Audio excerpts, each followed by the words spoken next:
ваш клуб «Первый полет», он участвует впервые? В нашей пилотажной группе уже 11 лет, и мы участвовали в 130 мероприятиях, но за эти 11 лет, к сожалению, ни разу не побывали в Казани. И вот в этом году он сложный.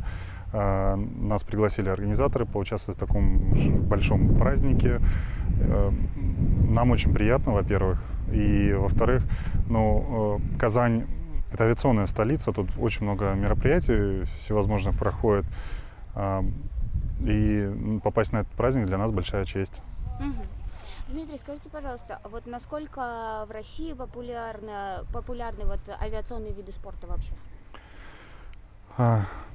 Авиационные виды спорта, наверное, популярны в России были всегда. Скажем так, авиация, да, вот обобщим. В мире две больших державы, Франция и Россия, где авиационный полет на высший пилотаж, он всегда принимал внимание, и у нас очень большая история. История высшего пилотажа началась с Петра Нестерова. Он выполнил первую фигуру, петлю, и доказал, что самолет может летать вверх ногами, но выполнил он на французском самолете. И с тех пор у нас историческое идет соперничество с французами. На чемпионатах мира это две самых сильных команды, и мы постоянно соперничаем с переменным успехом. То они, то мы. Подскажите, пожалуйста, сколько самолетов в вашем авиаклубе «Первый полет»? В составе пилотажной группы «Первый полет» мы летаем программу демонстрационной из 6 воздушных судов. Это наша, на мой взгляд, оптимальная программа. Но также у нас есть варианты и 5, и 4, и в составе 3 самолетов. Скажите, пожалуйста, почему ваши самолеты такого цвета? Да, дизайн наших самолетов выполнен Себастьяном Сильвестри. Это знаменитый пилот авиамодельный. Он запускает на высший пилотаж и чемпион мира по радиоуправляемым моделям. Радиоуправляемые модельки, они маленькие, их сложнее видеть в небе. И он начал использовать желтый цвет, потому что этот цвет очень хорошо видно и на голубом небе, и на пасмурном. То есть мы хотели, чтобы наши самолеты были яркие. Вот, и поэтому мы остановились на этом цвете. Александр, мы знаем, что ваша пилотажная группа «Первый полет» участвует в авиашоу «Я выбираю небо» в Казани в первый раз. Расскажите, пожалуйста, о своих впечатлениях. Пока готовимся, впечатляться рано, но к любому казанскому начинанию я отношусь с очень большим доверием. Мне небо Казани достаточно близко, я когда-то здесь получал рейтинги, допуски, именно здесь, вот, где мы сейчас базируемся, в аэроклубе на аэродроме Куркачи. Вот, и поэтому авиатор и Куркачи, в общем-то, Казань достаточно близки и дорогие. В общем, с удовольствием сюда прилетел. Есть здесь друзья, пилоты, здесь помнят хорошо меня, и я ребят, конечно, помню. В общем, с большим удовольствием прилетел. К сожалению, в этом году это первое выступление в связи с известными событиями. Не могли мы нигде летать, выступать, работать. Вот Казань в этом году открытие с задержкой, но радует, что открытие сезона все-таки состоялось.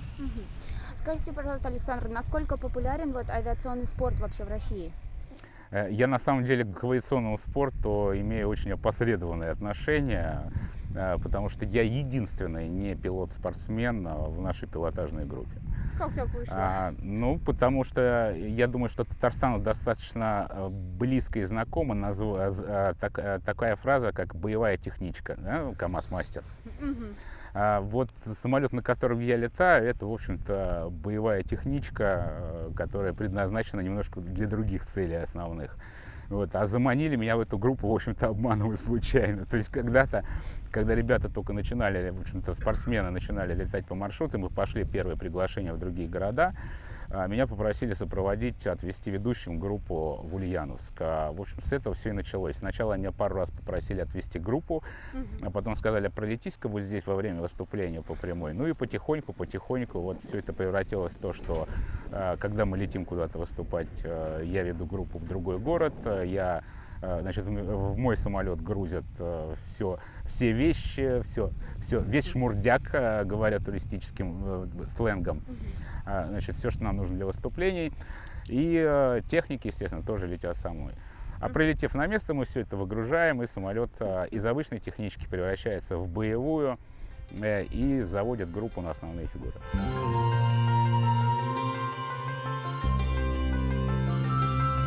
Ирина, расскажите, пожалуйста, как вы начали летать?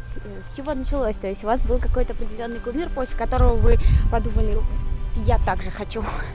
Ну, примерно так оно и было, да, в детстве я очень любила читать книги об авиации, и мне хотелось себя также во всем в этом себя почувствовать и понять, смогу ли я быть пилотом. И поэтому, когда 16 лет мне исполнилось, я пришла в аэроклуб и благополучно поступила в него, сдала экзамены, прошла медкомиссию, была допущена к полетам, и, в общем-то, с летной практикой все тоже было довольно успешно, поэтому моя мечта осуществилась. А как вам работается и летается в мужском коллективе, так сказать? Мы знаем, что вы вот в пилотажной группе «Первый полет» единственная девушка.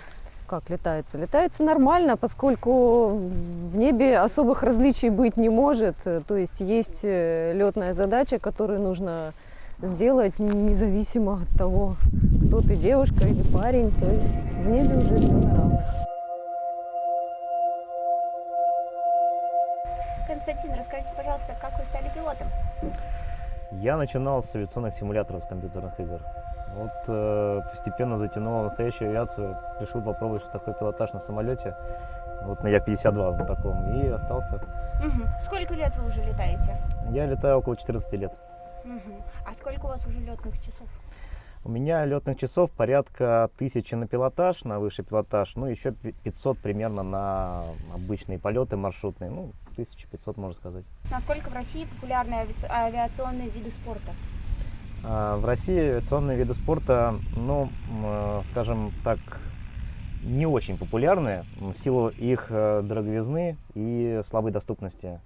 Вот, поэтому кто может себе позволить, где есть аэродромы, опять же, вот у вас очень хорошие аэродромы на самом деле в Казани, вот, там народ и летает, прыгает с парашютом, там, ну, и так далее. Константин, а скажите, пожалуйста, вообще в скольких фестивалях за год вы успеваете, вот ваша пилотажная группа, поучаствовать? Максимальное количество авиашоу, в которых мы участвовали, было порядка, сейчас могу соврать, 12.